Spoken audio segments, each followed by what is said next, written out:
Yeah, I'll react to that, sure. What's up, guys? McJibbin here, back with another reaction video. How's it going? If you're not subscribed, you want to learn about history with me and all of us, hit that subscribe button right there and join us on our journey to learn about world history through YouTube recommendations. All right, let's do it.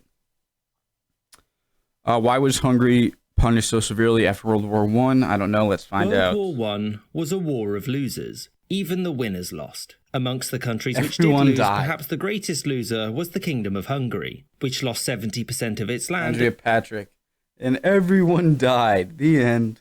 and about 65% of its population. And given that many in the Hungarian government were opposed to lose, perhaps the greatest loser was the Kingdom of Hungary, which lost 70% of its land and about 65% of its population. I thought like 65% of its population was killed, not just And lost. given that many in the Hungarian government crazy. were opposed to the war, at least at first, why was Hungary in particular punished so severely? So, at the outbreak of the war, the Kingdom of Hungary was made up of many different peoples, many of whom, frankly, wanted out. And as such, for those in charge, maintaining Hungary's integrity was more important than any territorial conquest, as opposed to the Austrian half of the empire that sought territory in Italy and in Poland and was overwhelmingly pro-war. There are many reasons why the Entente pushed for the breakup of the Kingdom of Hungary. The first was that this wasn't a negotiation, but a diktat. Countries that lose wars as completely as Austria-Hungary did weren't in a position to negotiate over the terms. The second reason was that they had made many promises of national sovereignty during the war to groups like the Czechs and the Polish, which was in return for these people launching rebellions or simply refusing to fight for the empires that they currently lived in. The Entente also assured countries like Romania and Serbia that their territorial claims on the Habsburg Empire would be respected.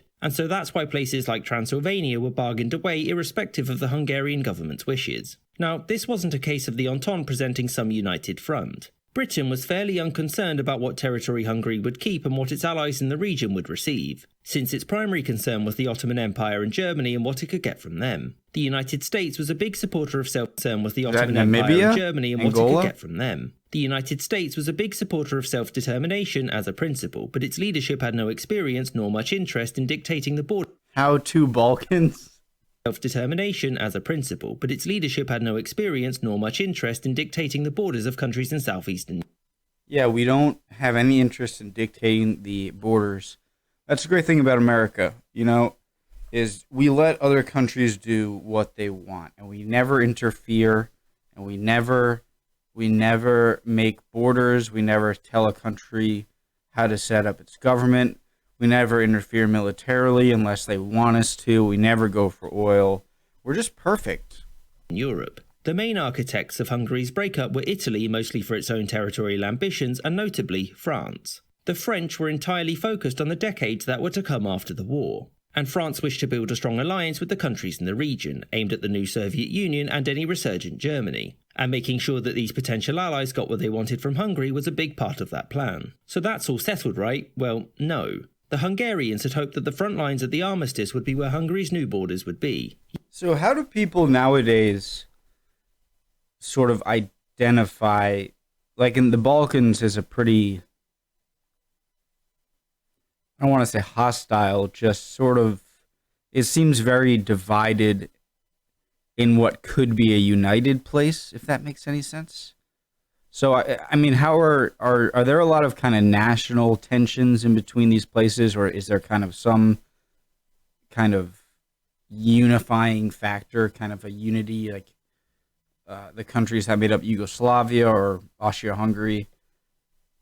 Yeah, I'm just a little curious about that. Yet, as the Treaty of Trianon was being negotiated by the Entente, the liberal Hungarian government collapsed, and it was replaced by a social democratic one which had made an agreement with the Communist Party. And when they were in power, the communists swiftly purged everyone else and declared that Hungary was a communist state and one which wouldn't accept any territorial losses. The three the stages of eyebrows. Mad, slanted inward. Nothing, no eyebrows. Slanted outwards. Afraid. Everyone else and declared that Hungary was a communist state and one which wouldn't accept any territorial losses, something it proved by swiftly invading Czechoslovakia and starting another war with Romania. For the Entente, this focused minds and made it clear that the Hungarians didn't accept their defeat, and that they would like for the Entente this focused minds and made it something? clear that the Hungarians didn't accept their defeat, and that they would likely seek to fight again as soon as they were able to in order to reclaim their old territory. This fact terrified the nations on Hungary's borders, and so they demanded via the French that the terms be harsh. The communist government collapsed in late 1919, and after this the French took a much more lenient approach to the Hungarians and sought to offer them this, so long as they agreed to an anti-Soviet alliance. The reason being that the Soviets were busy invading Poland and the French were terrified of what they could do if they won. These plans went nowhere because the Polish managed to defeat the Soviets on their own, and the nations in southeastern Europe wouldn't countenance anything except absolute humiliation for Hungary. And so, alongside broad restrictions on the size of its military, Hungary lost most of its population and its territory, and the country took on the shape that it has today. I hope you enjoyed this episode, and thank you for watching, with a special thanks to my patrons. Very interesting. Something I know very little about. I'd like to learn a little bit more about history of the Balkans. I guess 1800 to now, maybe a little bit of post-World War I to now, post-Yugoslavia. Yeah, I'm kind of interested in learning about those kind of cultural differences and similarities between those people. So yeah, keep recommending, guys. Hope you're doing well. See you next time.